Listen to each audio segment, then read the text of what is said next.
there are these traps, and traps that especially smart people tend to fall into around investing that cause them to be bad investors. So these are traps like getting too caught up in financial news or financial media and panicking. You're smart. You understood what they said. You understood why the recent jobs number or inflation was a problem. But if that causes you to deviate from your investment plan, and let's say the market then goes up or whatever happens, you never know, right? The market's unpredictable most of the time. What could you do? What could you take away from this tomorrow? And I think it's that there is a lot of noise in financial media, and being able to tune out much of the noise is an important skill, and all it takes is reminding yourself. This is Dental All-Stars, where we bring you the best in dentistry on marketing, management, and training. Welcome to Dental All-Stars. I'm Alex Nottingham, founder and CEO of All-Star Dental Academy. And with me is Jack Bowman, and he's a writer, educator, and investment advisor from Southern California. He writes on investment news and ETFs and products, and he's been featured on Seeking Alpha, CNBC, and MSN. And we're talking about the psychology of investing. Please welcome Jack. Awesome. Thanks for having me on, Alex. You're welcome. Well, you are my favorite author on Seeking Alpha. It's a long story how I got on there, and I pay for it, but there's a lot of writing, a lot of information, a lot of clutter, but your writing is so clear and educational. It's besides just what to buy, like understanding. You're also, I mean, your background, you were an educator, and you're economist. I mean, I don't see that on your bio, but I mean, you're an economist. I mean, you know all these things about how interest rates work. And I feel like, I was telling you the other day, I'm like, my brain just gets bigger and smarter talking to you. So for those that are listening, I know my dentist, they're big nerds like me, and they love to learn. So they're paying attention about this stuff. So yes, it's just an honor to have you. Well, yeah, thank you. No, I have a great time engaging in discourse, especially about investments, markets, economics. And I find that a lot of investors really want that education piece because they don't just want to be told or fed. You can go anywhere and find someone who will give you investment advice on what you should buy or not buy, right? But someone who teaches you why you do certain things during investing, or the nitty gritty that of tax codes and things you need to be aware of that actually are meaningful to your portfolio, that aren't just buying and selling stocks. And I'm happy to be able to work in that field. And we were saying that for those that are listening, that many may have a financial advisor or some may not. What I find is a good chunk of them have, but they also have a account that they manage. And I think it's nice to be informed if you're doing your own investing, or even if you're working with an advisor, which we're all for, is that you're educated. And part of the education provides conviction to stick with what you're doing, to have perspective in what's going on. Okay. And so I thought that the psychology of investing would be so important. And I joke about, I'm not only the hair club president, I'm also a client. For those that see, you don't want to get hair advice from me, but the idea is I also could use these tips as well.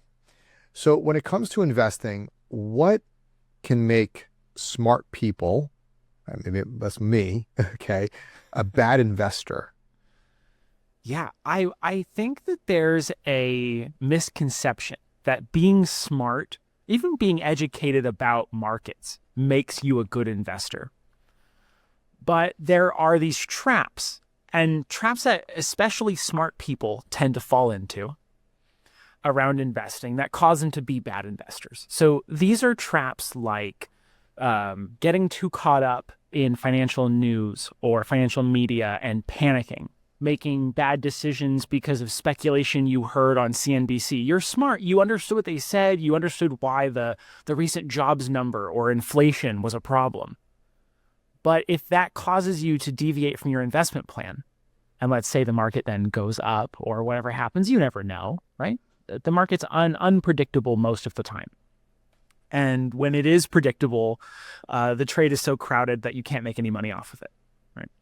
So you make these poor decisions because you're informed, right? You feel like you're preparing yourself, and there's some benefit to managing your portfolio intelligently and managing your risk and all this, but people tend to do it overboard. And the more you learn about finance, the more you hear these kind of doomsayers, the more you begin to believe them and make poor decisions.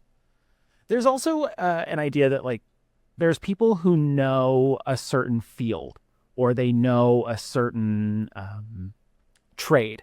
And so they make investments in tiny little companies in that niche because they know them. It's familiar. But that doesn't always make them really good investors. They can be really, really solid understanding how aggregate mining works and the intricacies of gravel companies. But that may not make you good at picking out which gravel companies are going to succeed, because some of that's up to chance. Makes sense. So, all right. So you can sometimes, I'm thinking like outsmart yourself a bit and having too much information and not like sticking with the program. And I guess that kind of goes to conviction. So why would, when you hear news, you want to, and not even that, the other conviction is one of them, but also timing, that we can time it, that something's wrong, I can get out. So tell me about timing and, well, I can, and that's also the problem being smart. I can outsmart the market and I can know when to get in, when to get out. So any words of wisdom on that? Yeah, on level of timing, I think there's and this is where advisors tend to come into play, is most DIY investors should probably stay away from timing because they're underinformed compared to all the professionals who are also trying to time along with you. Right. Every time you're trying to time the stock market, so too are hedge fund managers and pension funds and institutions, and trillions of dollars are fighting with you or against you at any given time. And it's very hard to beat them on a consistent basis over the long run. So most investors, when they feel like they should panic, really should probably just own a bit less stocks and a bit more bonds or cash or what have you. But otherwise, should probably just turn off their portfolio and go watch something that's not financial news for a bit. Like it really is that simple. Of advisors are most helpful because they temper your psychology. Most advisors invest the same, or they invest through these automated platforms that give you models that are decided on by somebody else, but they're really there to temper so that you can't go and panic sell, right? True. When your stock portfolio bleeds and it's down 20, 30%, our gut instinct, our lizard brain reaction is to cut off the bleeding, sell everything and run away. But those are often the times where we should be investing more, taking more risk, weathering the storm, whatever that is. And that's a point where having an advisor could help because they prevent you from having these kinds of timing mistakes. But even your own timing of just, if it feels right to have a bit more cash, that's okay. But if it feels right to jump ship and run, probably not the best idea, and you should probably sit on it for a while. And it's probably better to think it through, make a decision for a philosophy or reason versus a knee jerk. And that goes to like checking. How often should you be checking your portfolios in reality? So I know people, and the answer to this will probably upset some people who are either daily checkers or hourly checkers. I know people who check all through the trading day. They'll have Yahoo Finance on their phone or whatever, and they'll, even if they're not watching their portfolio, they're watching the Dow or they're watching the S&P. And that keeps them engaged in what their portfolio is doing, more or less. They can kind of guesstimate. I think it's probably not a good thing that people do that. I think checking less is probably better, especially if you have a long-term plan in place. If you have timed investments like CDs, right, or bonds that mature, you're going to have to check more frequently when those maturities happen because you need to deal with them and manage them. But otherwise, most people should probably only be checking once a month or once a quarter. And I know some people are going to say, like, that's a ridiculous amount of time to not look at my money. But if you're not planning on doing anything with it, then a lot of times it's just stress that you don't really need. Although some people could feel some stress from not checking it. I get that too. Those are my daily checkers who maybe should check once a week. I see. So if you can go, I'm hearing you, I'm like, oh no. But if you can go, so ideally, yes, monthly or quarterly, but if you're a daily checker, maybe you can go a few days without or once a week, is to start to almost like social media. It's like, I think you make a good point that it's adding unnecessary stress or more stress and so on that can help. Part of the psychology of investing is avoiding making bad decisions, essentially, right? Mm-hmm. So what would you say the toughest lesson is to learn in investing is? The toughest lesson that I think most people ever learn in investing is that they are prone to overfitting their investment strategy. So let me explain this. In trading strategies, when you overfit, it basically means you look at backwards data, things like past performance, and you make most of your decisions based on that. Right? So of course there's decisions based on asset class. You're looking at stocks instead of bonds or whatever it is. But a lot of people just tend to look at what is the 10-year performance. This is especially guilty for people in 401ks where they have a very limited selection. So they don't always know the tickers. A lot of them are mutual funds that they're not familiar with. You have to go look them up. And even then, some of their websites look like they're from the 90s and they are not very functional. So it's even more difficult to figure out what these vehicles are. But if you skip all of that and you just sort by performance, you may end up with a portfolio that's really imbalanced. And you end up making less over the next however long because you were performance chasing, and sometimes that reverts and rotates and what have you. And then people only learn that lesson because it's really hard to break that habit. You learn that lesson when you look back and realized that the broad market index did outperform your specialized fund or whatever it was. It did really well, right? ARK-K was a great example of this. Cathie Wood's ARK Innovation ETF went up 200% in 2020 or something ridiculous. And everyone who had bought in before that felt like a genius, and billions of dollars poured into this ETF. And then it dropped 60% the next year. And suddenly these people were not genius investors anymore.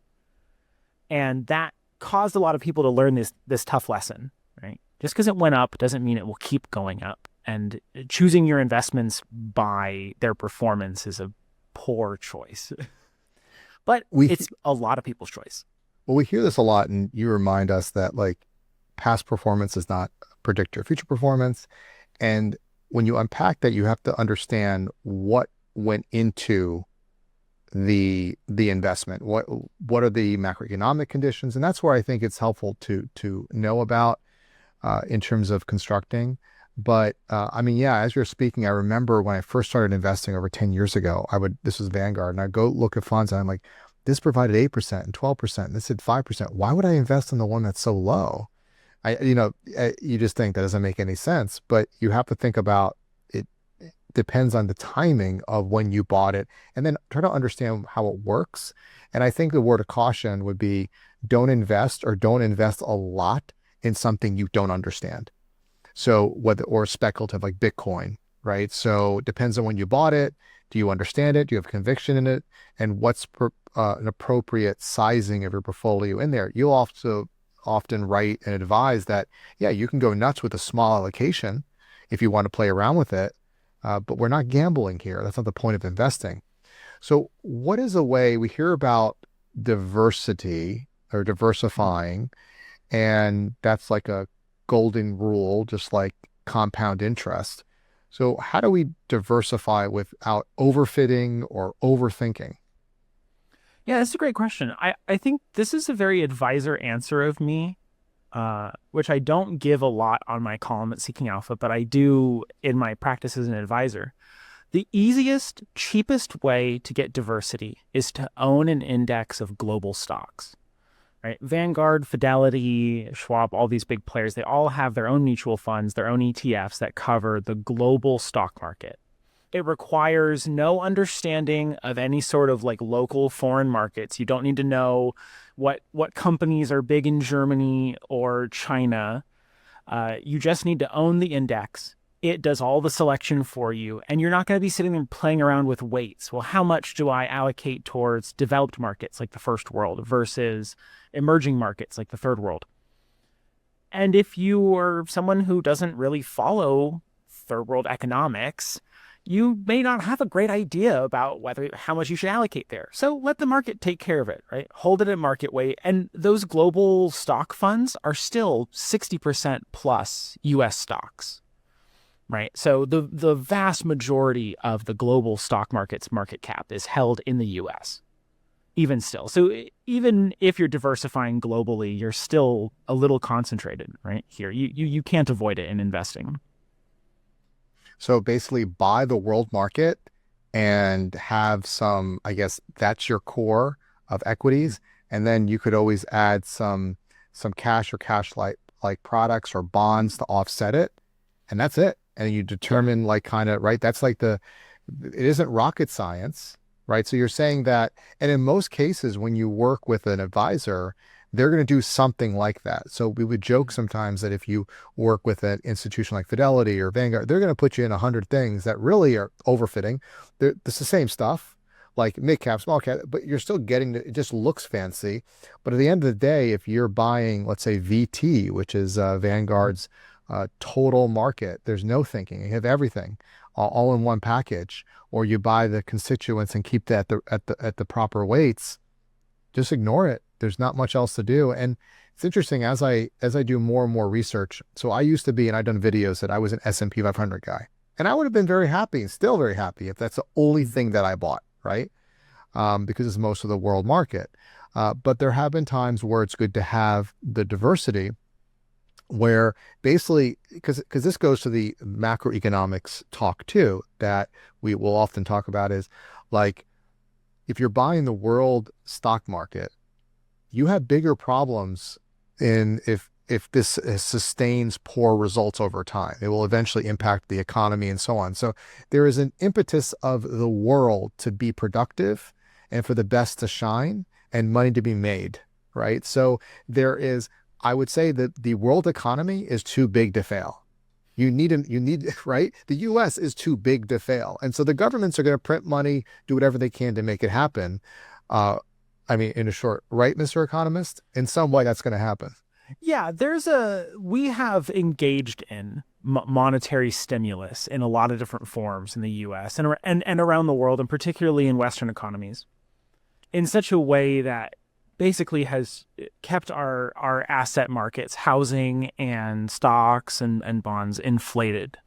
I would hesitate to use the word bubble, of course, but there is a level of, like, the government prints money at will. They can borrow effectively as much as they want. They do borrow effectively as much as they want, right? They're going to add $1.6 trillion to the federal debt this year.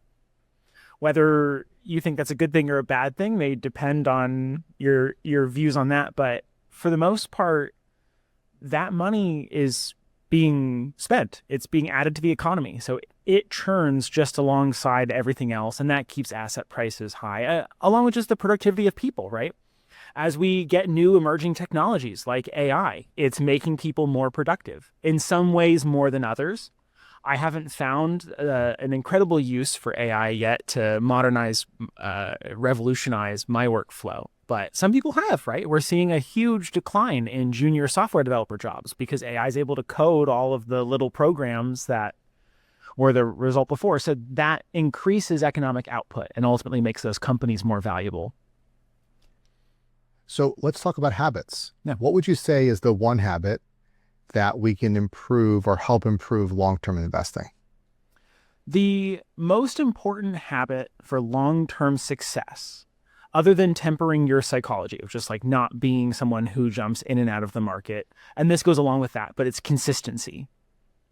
If you can consistently put away a set amount of your income, if you can be consistent in your investment plan and not jump between investment strategies a ton, if you can be consistent in your application of your investing like philosophy and mandates and rules, right? If you have a philosophy that you should invest in passive, cheap index funds, right? And they would use the word inexpensive, use the word cheap.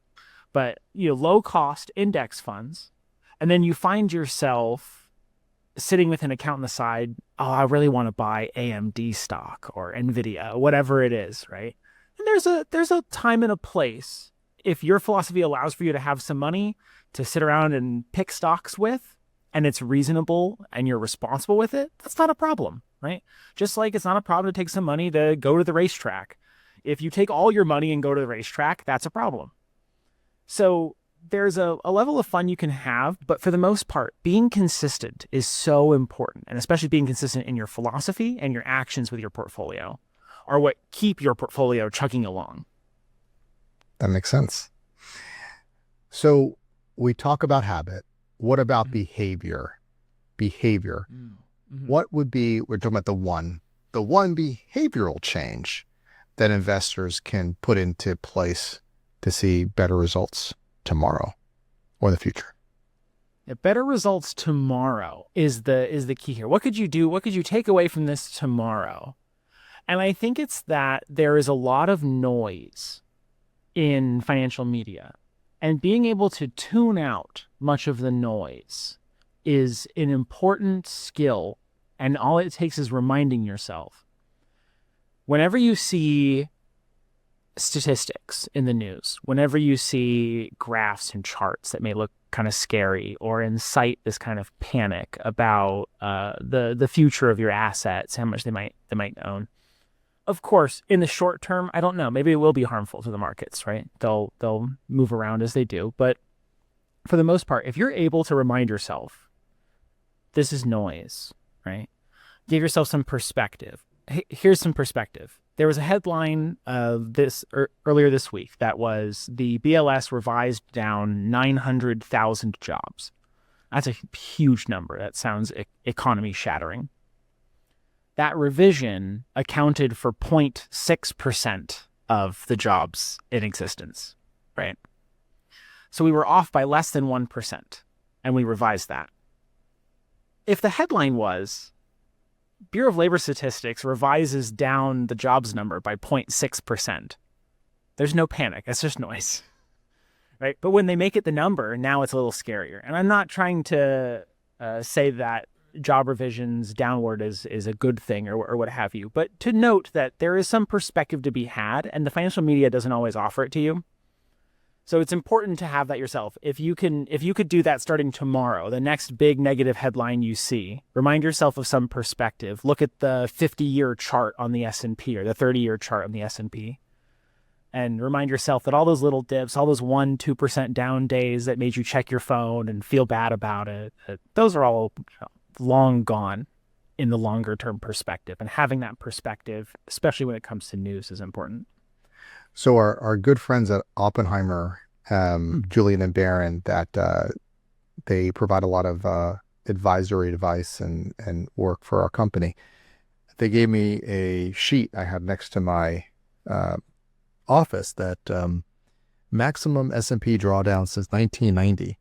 As you see, every year there's drawdowns, and you see it always comes back up.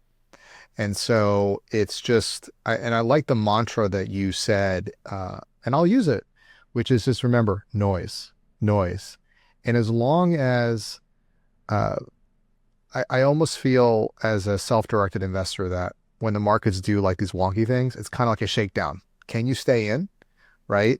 And how much conviction do you have? And as what I find is when there's a shakedown, I will sell some things I don't have much conviction about, right?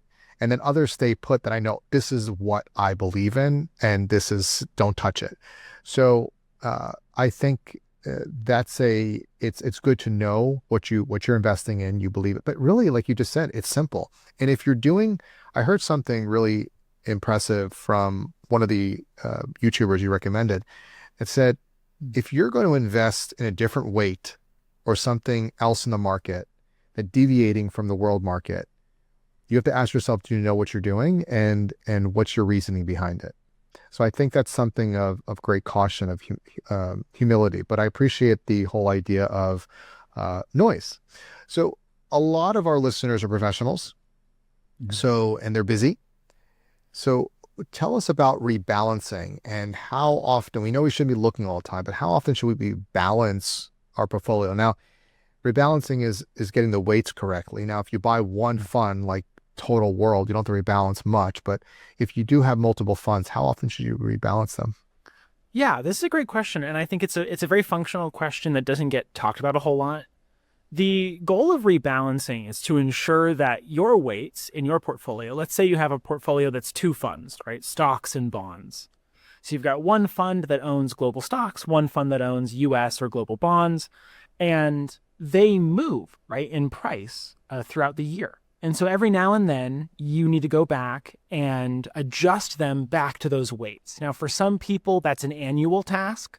I would say that's probably the most infrequent. Anyone should be doing it. So I would never recommend waiting longer than 1 year to rebalance. And if you're invested in really simple, slow-moving parts like a diversified stock and bond portfolio, then once a year is probably okay. The financial advisor recommendation is like once a quarter, but most people don't want to every 3 months have to remember to go do that. That's why they pay advisors to do that kind of stuff. At the most, I would recommend not rebalancing more than once a month.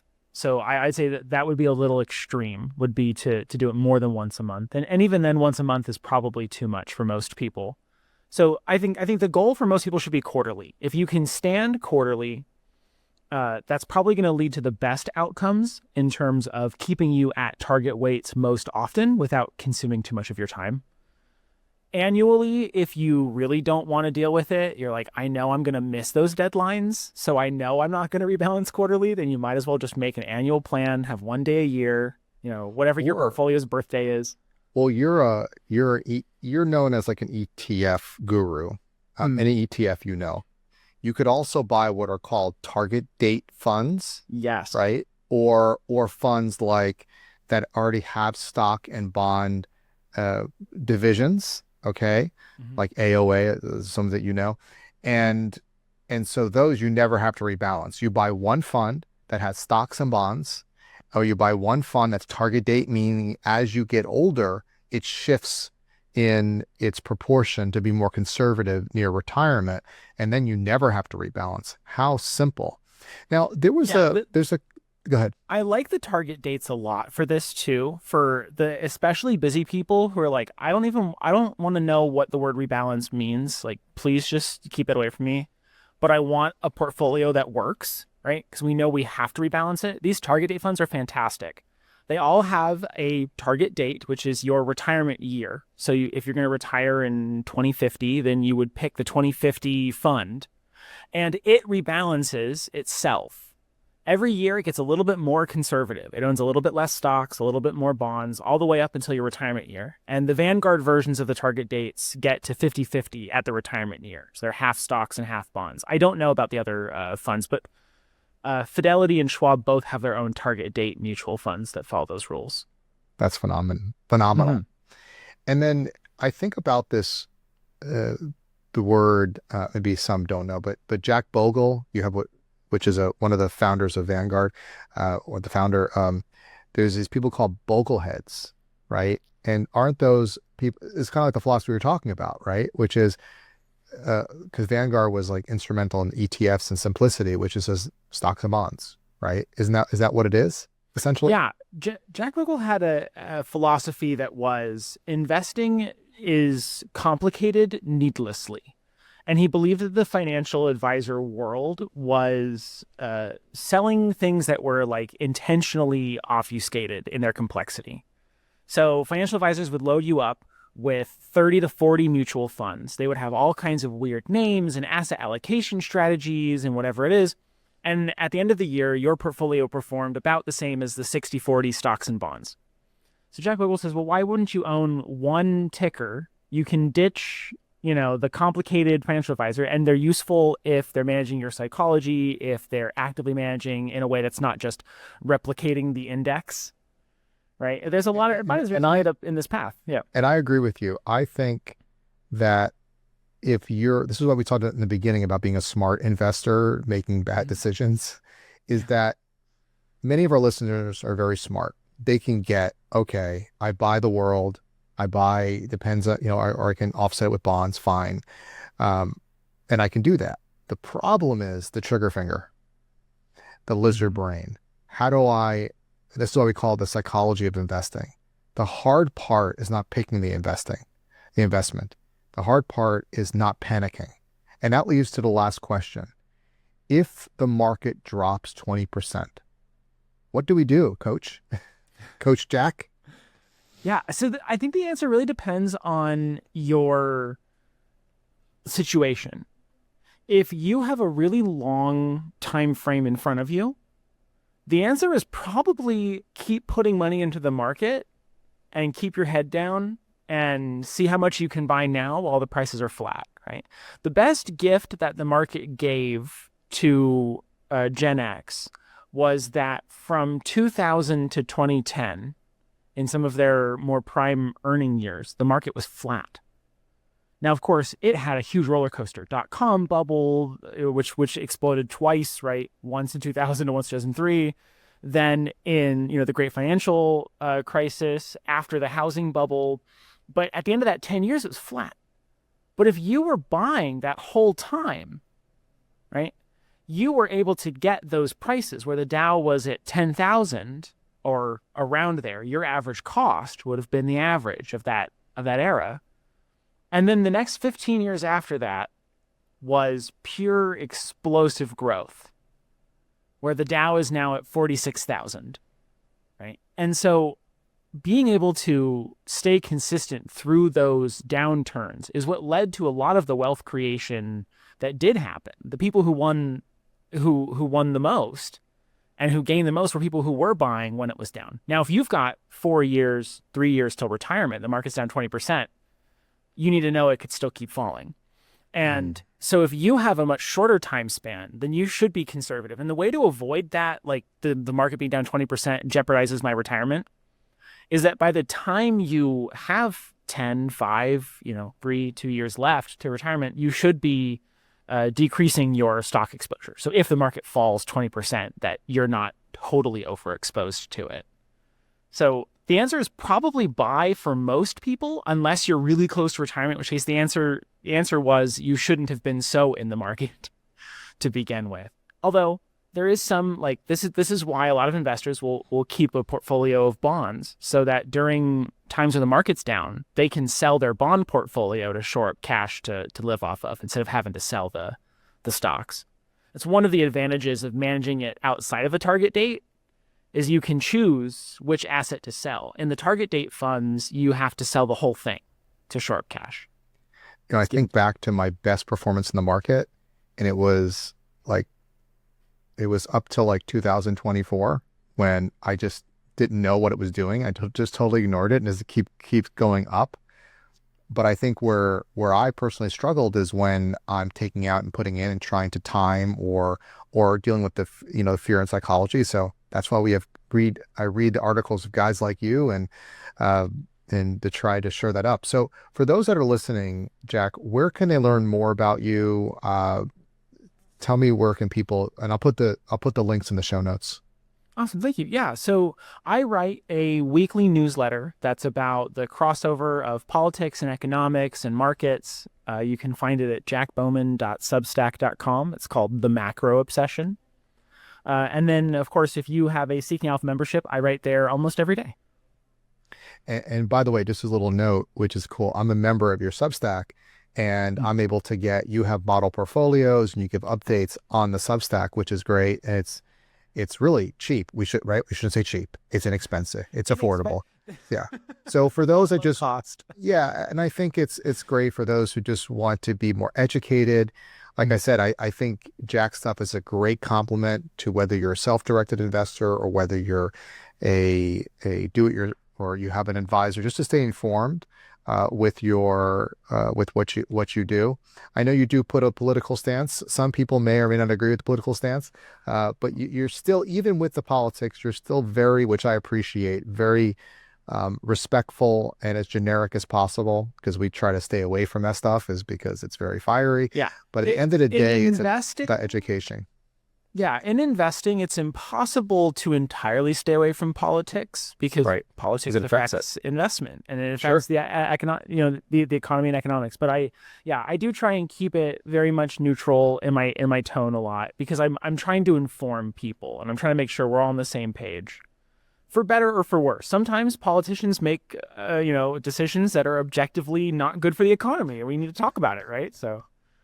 I see in your writings how you struggle to frame it politely in that respect. So, Jack, thank you so much for being so generous in here, and we hope to have you back in the future to continue to educate us. And for those that are listening or watching, remember to follow us on Apple Podcasts, Spotify, YouTube. We're all over. We're on social media, Instagram, Facebook. Get the episodes as they are released and share with your friends. Get them to subscribe and to follow because that helps us get more people to be our friends, and we love friends. So thank you again, Jack. And until next time, go out there and be an all-star. We hope you enjoyed this episode of Dental All Stars. Visit us online at allstardentalacademy.com.